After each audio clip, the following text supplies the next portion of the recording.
Hi hello friends, welcome back to my channel. இன்றைக்கி வீடியோவில் இந்தியாவில் அம்மா வீட்டில் கொஞ்சம் கிளிப்பிங்ஸ் எல்லாம் எடுத்திருந்தேன். கிளம்புறதுக்கு முன்னாடி என்னென்ன பண்ணோம் அப்படிங்கிறத ஷேர் பண்ணிக்க போகிறேன். எங்களோட ஃப்ளைட் வந்து பார்த்திங்கன்னா பெங்களூரில் இருந்து மண்டே போல் ஃப்ளைட் இருந்துச்சு. நான் ஃப்ரைடே அம்மா வீட்டிலேருந்து கிளம்பணும். ஒசூரில் வந்து என்னோடய சிஸ்டர்லாம் இருக்காங்க. ஸோ அவங்க வீட்டில் இருந்துட்டு அங்கேருந்து தான் கிளம்புவோம் யூஸ்வலாகவே.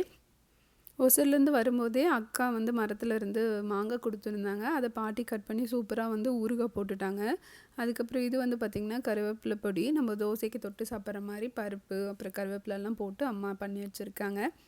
இது பார்த்திங்கன்னா பாட்டி வீட்டு தோட்டத்தில் விளைஞ்ச அந்த தேங்காயில் வந்து தேங்காய் கீழே தள்ளி அப்புறம் அந்த கொப்பரை எடுத்து அப்புறம் காய வச்சு எண்ணெய் ஆட்டி அந்த ப்ராசஸ் எல்லாம் வந்து பார்த்திங்கன்னா ஒரு குட்டி ஷார்ட்ஸ் மாதிரி போட்டிருக்கேன். நான் வேணால் டிஸ்கிரிப்ஷனில் கொடுக்குறேன், செக் பண்ணி பாருங்கள்.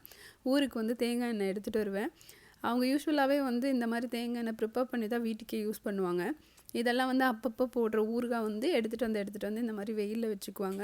மோஸ்ட்லி வெளியிலே தான் வச்சுக்குவாங்க, ஊறுகாய் ஃப்ரிட்ஜில் வைக்க மாட்டாங்க. அதனால் இந்த மாதிரி வெயில் அடிக்கும்போது வச்சு அந்த மாதிரி எடுத்துப்பாங்க. ஊருக்கு கிளம்புறதுக்கு முன்னாடி வந்து பார்த்திங்கன்னா பாட்டி ஏதாவது வேணுமான்னு கேட்டாங்க. நான் பெருசாக எதுவும் வேணான்னு தான் சொன்னேன். சரி, கேட்டுகிட்டே இருந்ததுனால எனக்கு கொழுக்கட்டை ரொம்ப பிடிக்கும். இந்த பீனட்டில் பூர்ணம் செஞ்சு பண்ணுவாங்க இல்லைங்களா, அது ரொம்ப பிடிக்கும். எங்கள் வீட்டு சின்ன வயசுலலாம் எப்போயாவது செய்வாங்க, பல்காக செய்யணும் நிறைய பேர் இருக்கிறதுனால.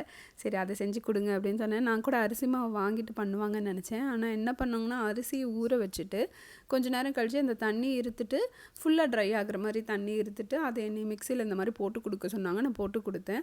அதை வந்து அந்த மாவை ஜலிச்சு அதுக்கப்புறம் வந்து பார்த்திங்கன்னா ஒரு இட்லி பாத்திரத்தில் அடியில் தண்ணி வச்சு அது ஒரு 10 நிமிஷமோ 15 நிமிஷமோ வேக வச்சாங்க. வேக வச்சு எடுத்து அதுக்கப்புறம் வந்து அதுதான் அரிசி மாவு மாதிரி அதை வந்து சுடுதண்ணி, நம்ம நார்மலாக யூஸ்வலாக எப்படி அரிசி மாவு இருந்தால் கொழுக்கட்டை பண்ணுவோம் அந்த மாதிரி சுடுதண்ணி உப்பு அதெல்லாம் போட்டு எண்ணெய் போட்டு நல்லா இந்த மாதிரி பிசைஞ்சு அதில் வந்து சூப்பராக செஞ்சாங்க. இந்த மாதிரி பாட்டி ரவுண்டாக பிடிச்சி கொடுக்கும். நான் பூர்ணம் வச்சேன். ஸோ ஒன்று மட்டும் பாட்டி கையில் வந்து நீங்கள் காமிங்க, செஞ்சு காமிங்கன்னு ஃபஸ்ட்டு கொழுக்கட்டை மட்டும் செஞ்சு காமிச்சாங்க. இந்த பூர்ணத்தில் வந்து பீனட் அப்புறம் வெல்லம் தான். நான் யூஸ்வலாக வந்து ஏலக்காய் போடுவேன், அதுவும் பாட்டி போட்டாங்களா ஞாபகம் இல்லை.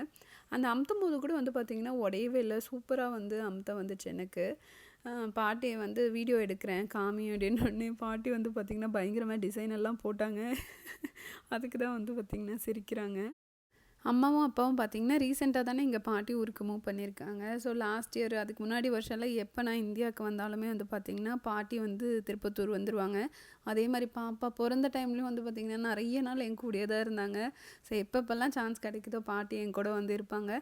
இந்த முறை பாட்டி வீட்டில் இருந்ததுனால அதுக்கான தேவை இல்லை. ஸோ நிஜமாகவே இந்த முறை வந்து ரொம்ப என்ஜாய் பண்ணேன். எங்கள் மாமா எல்லாருமே கூடவே இருந்தாங்க பக்கத்தில்.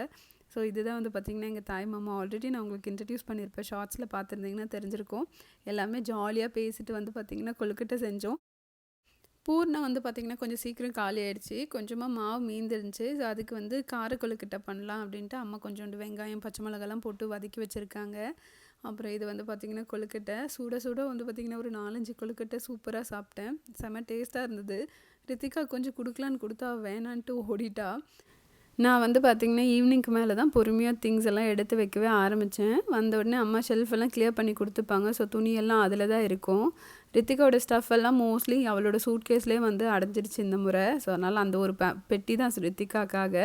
நான் வந்து 2 சூட்கேஸ் அங்கேருந்து எடுத்துகிட்டு வருவேன். நான் ஒன்றுத்தில் கொஞ்சம் திங்ஸ் மட்டும் எடுத்துகிட்டு போவேன், இன்னொன்று காலியாக தான் எடுத்துகிட்டு போவேன். மோஸ்ட்லி ஒசூரில் தான் நான் திங்ஸ் எல்லாம் வாங்குவேன். இங்கே அம்மா சும்மா அந்த பொடி அதெல்லாம் கொடுப்பாங்க, அதுதான் மோஸ்ட்லி எடுத்துகிட்டு போகிற மாதிரி இருக்கும்.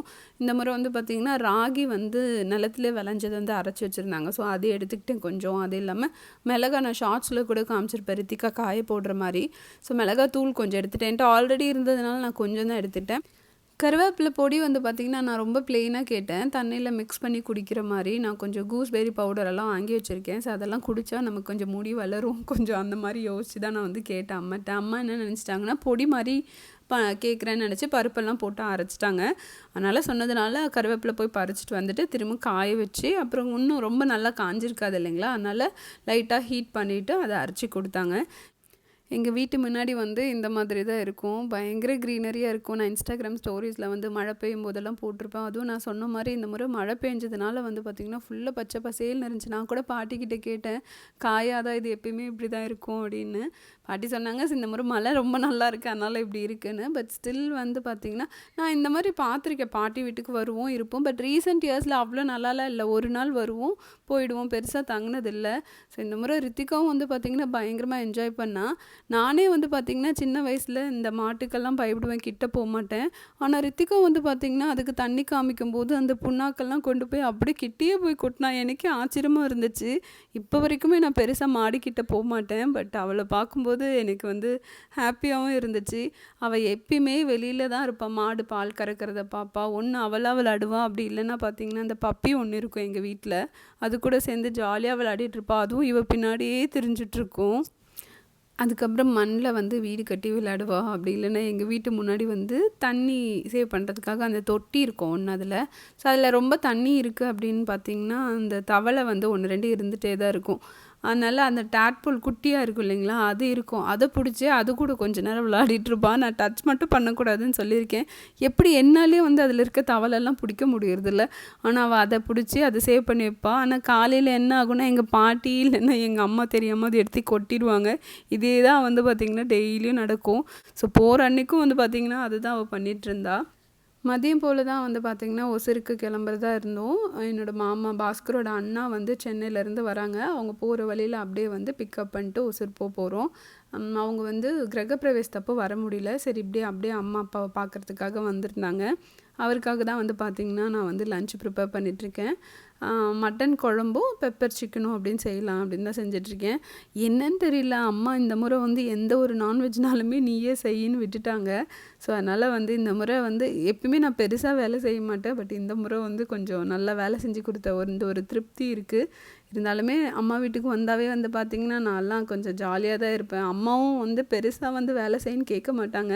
எனக்கும் கொஞ்சம் கில்ட்டியாக தான் இருக்குது. அம்மாவுக்கு வயசாகிடுச்சு, நம்ம கொஞ்சம் வேலை செய்யணும்னு செய்யலான்னு நினைக்கிறதுக்குள்ளே வந்து பார்த்திங்கன்னா எங்கள் அம்மா அந்த வேலையே செஞ்சு முடிச்சிருவாங்க. என்னன்னு தெரியல, சின்ன வயசுலேருந்தே வந்து அப்படியே நீ வளர்த்ததுனால நான் இன்னும் அப்படியே இருக்கேன்னு நினைக்கிறேன். அவங்க என்ன நினைப்பாங்கன்னா, சரி இங்கே நான் தானே எல்லா வேலையும் செய்யணும், ஸோ வந்தானா அவள் எதுக்கு வேலை செஞ்சுட்டு அந்த மாதிரி அம்மா நினைப்பாங்க. நிஜமாவே நான் ஒவ்வொரு டைமும் ஊருக்கு போகும்போது அம்மாவை உட்கார வச்சுட்டு நம்ம அம்மாவுக்கு செஞ்சு கொடுக்கணும் அப்படின்னு நினைப்பேன். ஆனால் ஒரு டைமும் அந்த மாதிரி நடக்கலை. பார்க்கலாம், இனி அடுத்த வருஷம் போகும்போதாச்சும் அம்மா உட்கார வச்சுட்டு நான் வேலை செய்கிறேனா அப்படின்னு பார்க்கலாம்.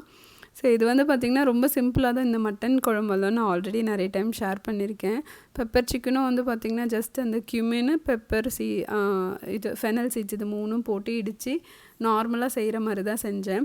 இது வந்து கருவேப்பிலை, இது வந்து நான் நார்மல் பிளெயின் கருவேப்பிலை ட்ரை பண்ணி அப்படியே எடுத்துகிட்டு வந்தேன். இந்த மாதிரி எடுத்துகிட்டு வந்தேன் எனக்கு ஒரு 3 மாதம் அந்த மாதிரி தான் வரும். நான் நல்லா கருவேப்பிலெலாம் வந்து சாப்பாட்டில் யூஸ் பண்ணுவேன். அந்த ஃப்ளேவரே வந்து பார்த்திங்கன்னா சூப்பராக இருக்கும். கிளம்புற அன்றைக்கி வந்து பார்த்திங்கன்னா இதெல்லாம் வந்து மாமா வீட்டு நிலம். அதுக்கு பக்கத்தில் நெல் போட்டிருந்தாங்க அங்கே பின்னாடி. ஸோ அதை அறுக்கிறதுக்காக வண்டி திடீர்னு வந்துச்சுன்னு பாட்டி சொன்னாங்க. சரி போய் நீ வீடியோ எடுத்துக்கோ அப்படின்னு சொன்னாங்க. அதுக்காக தான் வந்தேன். இந்த இதை நானே வந்து இப்போ தான் ஃபஸ்ட் டைம் பார்க்குறேன். நெல் இந்த மாதிரி தான் கட் பண்ணுவாங்க போல இருக்குது. நான் நினச்சேன் கட் பண்ணிட்டு அங்கங்கேயே அப்படியே போட்டுருவாங்கன்னு நினச்சேன். பார்த்தா இந்த மெஷினே வந்து எக்ஸ்ட்ராக்ட் பண்ணிடுது, அந்த நெல்லை தனியாக எக்ஸ்ட்ராக்ட் பண்ணிடுது. அது இல்லாமல் இந்த மாதிரி அந்த பில்லை வந்து தனியாக பண்ணிடுது. அப்புறம் கடைசியாக நெல் வந்து ஒரு தார்ப்பை மாதிரி விரித்து அதில் கொட்டுது. ரித்திகா வந்து பார்த்திங்கன்னா பப்பி சொன்னேன் இல்லைங்களா, கொஞ்சம் அவளுக்கு பயம் இருக்குது அந்த பப்பி மேலே. எனக்குமே பயம், என்னதான் வீட்டு நாயாக இருந்தாலும் நம்ம வந்து அந்தளவுக்கு நான் கொஞ்சறதெல்லாம் எனக்கு கொஞ்சம் பயமாக தான் இருக்கும். கொஞ்சம் கடிச்சிருமா, ஏன்னா நாய் திடீர்னு எந்த மாதிரி இருக்குன்னு தெரியாது இல்லைங்களா. ஆனால் நல்லா ஜாலியாக இவ என்ன பண்ணாலும் அது ஒன்றுமே பண்ணாது, அது பாட்டு ஜாலியாக விளையாடிட்டுருப்பாங்க அவங்க 2 பேரும். அங்கே பார்த்திங்கன்னா பெரிய தார்ப்பாய் விரிக்கிறாங்க பாருங்க, மாமாவும் அக்காவும். அதில் வந்து சூப்பராக வந்து நெல் ஒரு தனியாக வந்து கொட்டிடுது. அதுக்கப்புறம் நம்ம அதை வேக வச்சோன்னா அதுதான் வந்து புழுங்கல் அரிசி. வேக வைக்காமல் அப்படியே அந்த நெல்லையும் அந்த உமியும் தனியாக எடுத்தோன்னா அது பச்சரிசின்னு நினைக்கிறேன். இதெல்லாம் மோஸ்ட்லி வந்து பார்த்திங்கன்னா பாட்டி வீட்டில் யூஸ் பண்ணுறதுக்காக ஒரு 2 நிலம் மட்டும் போட்டு எடுத்தது இது. அப்புறம் ஃபைனலாக வந்து பார்த்திங்கன்னா டைம் வந்தாச்சு, சமையலெல்லாம் முடிச்சாச்சு. பேக்கிங் எல்லாம் வந்து நேற்று நைட்டே நான் நீட்டாக பண்ணி வச்சுட்டேன். அதுக்கப்புறம் ரித்திகா வந்து இந்த காரில் போகும்போது ஏதாவது வேணும் ஒன்றுவாள்னு கொஞ்சோண்டு ஸ்நாக்ஸ் மட்டும் வாங்கிட்டு வர சொன்னேன். பொதுவாகவே இந்தியா வந்தால் தான் ரித்திகா வந்து பார்த்திங்கன்னா அவ்வளோ பிஸ்கெட் சாப்பிடுவா. நான் இங்கே பெருசாக வாங்கி கொடுக்க மாட்டேன் இந்த மாதிரி பிஸ்கெட்ஸ் எல்லாம். வச்சுருப்போம், எப்பயாவது சாப்பிடுவா. பட் அங்கே வந்து டெய்லியுமே சாப்பிடுவா பிஸ்கெட். ஏன்னா காலையில் எழுந்திரிச்சோன்னே பசிக்கும், அது ஸ்நாக்ஸ் மாதிரி. ஸோ எங்கள் வீடை நான் பெருசாக ஃபுல்லாக ஹோம் டூர் மாதிரியெல்லாம் காமிக்கல, ஏன்னா நிறைய வேலை இன்னும் பெண்டிங் இருக்குது. மேபி நெக்ஸ்ட் டைம் போகும்போது நான் காமிக்கிறேன். சிம்பிளாக வந்து முன்னாடி வந்து கொஞ்சமாக அந்த இடம் விட்டு ஒரு ஊஞ்சல் மாதிரி போட்டு வச்சுருக்காங்க, கொஞ்சம் திங்ஸ் எல்லாம் வச்சுருக்காங்க. இது ஹால்லேருந்து நேராக வந்தோம் பார்த்திங்கன்னா கிச்சன். ரொம்ப பேசிக்காக தான் வந்து பார்த்திங்கன்னா கட்டியிருக்கோம். இங்கே வந்து அம்மா ஷோகேஸ் மாதிரி வேணும் அப்படின்றதுனால அங்கே ஒரு ஷோகேஸ் வச்சுருக்கோம். ரைட் ஹேண்ட் சைடு வந்து ஒரு bedroom, left hand side bedroom. Left hand சைடில் இருக்கிற பெட்ரூமில் தான் வந்து பார்த்திங்கன்னா பாத்ரூமும் இருக்குது. அதுக்கப்புறம் நேராக ஒரு டோர் பார்த்தீங்க இல்லைங்களா, அது வந்து பூஜை அறை. பூஜை அறை ரொம்ப சூப்பராக இருந்தது. நான் ஏன் வீடியோ கிளிப் எடுக்கலன்னே தெரில. ஸோ அது வந்து பார்த்திங்கன்னா எங்களோட ரிசப்ஷனோட ஃபோட்டோ. இது வந்து கல்யாணம் ஆகி 2 வருஷத்துலன்னு நினைக்கிறேன். அது வந்து என் அண்ணனோட பொண்ணு, அவ கூட ஃபோட்டோ எடுத்துகிட்டு. அப்புறம் ரித்திகா நாங்கள்லாம் வந்து பார்த்திங்கன்னா ஏற்காடு போடும்போது அது எடுத்தது. இது நான் அப்பா அம்மா திருப்பதி போகும்போது எடுத்தோம். நாங்கள் நிறைய கோவிலுக்கு போவோம். அப்போ காலேஜ் டைம்லேருந்தே வந்து அப்பாலாம் ஏகப்பட்ட கோவிலுக்கு என்னை கூப்பிட்டு போயிருக்காரு. அந்த சவுத்து சைடு இருக்க கோயிலெலாம் நிறைய பார்த்துருக்கேன். இது வந்து பார்த்திங்கன்னா எங்கள் அப்பா அம்மா வந்து மேரேஜ் ஃபோட்டோ. இது வந்து ரித்திகாவோட ஃபோட்டோ. இதெல்லாம் தான் வந்து பார்த்திங்கன்னா ஷோகேஸில் வச்சுருக்காங்க. அம்மாவுக்கு நான் கிளம்புறதுனால ரொம்ப வருத்தமாக இருக்காங்க. அதனால தான் கேமரா பார்த்து சிரிக்கக்கூட இல்லை. ஏதாவது சிரித்து சொல்லுமானா பாய் அப்படிங்கிறாங்க. ஸோ கண்டிப்பாக கஷ்டமாக தான் இருக்கும், எமோஷ்னலாக தான் இருக்கும். பட் நான் வந்து எப்பயுமே ஸ்மைலிங் ஃபேஸோடு தான் வந்து பார்த்திங்கன்னா பாய் சொல்லிட்டு வருவேன். ஸோ கிளம்புறதுக்கான டைம் வந்தாச்சு. எல்லாருமே நாங்கள் கிளம்பிட்டோம். ஸோ இன்றைக்கான வீடியோ அவ்வளோதான். ஐ ஹோப் இங்கே எல்லாருக்கும் ரொம்ப பிடிச்சிருக்கு அப்படின்னு நினைக்கிறேன். பிடிச்சிருந்தா கண்டிப்பாக லைக் பண்ணுங்கள். என் சேனலோட கண்டென்ட் செக் பண்ணி பாருங்கள். பிடிச்சிருந்தா கண்டிப்பாக சப்ஸ்கிரைப் பண்ணி சப்போர்ட் பண்ணுங்கள். உங்கள் எல்லோரையும் நான் நெக்ஸ்ட் வீடியோவில் பார்க்குறேன். Until then bye and thank you all for வாட்சிங்.